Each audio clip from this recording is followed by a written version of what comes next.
Hello guys, नमस्ते। तो आप लोग का स्वागत है शिल्पा जनप्रिय के चैनल में। तो आप लोग कैसे हो? आई होप कि अच्छे होंगे। मैं भी बढ़िया हूँ। तो आप लोग से गाइस एक बात पूछनी थी कि आप लोग को मेरी वीडियो अच्छी नहीं लगती? गाइस प्लीज़ सपोर्ट करो। आप लोग मुझे काफ़ी दिन से सपोर्ट करना बंद कर दिए हो।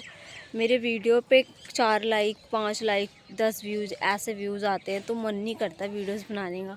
फिर भी मैं बनाती रहती हूँ, सोचती हूँ आप लोग सपोर्ट करोगे इस उम्मीद में। तो प्लीज़ गाइस मुझे सपोर्ट करो।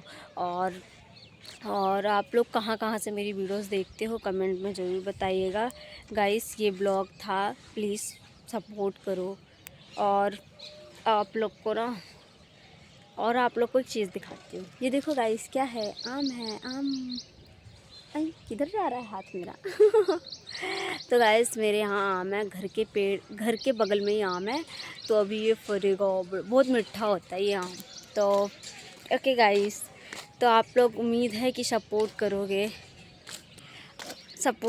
गाइस। ओके बाय, धन्यवाद गाइस, शुक्रिया।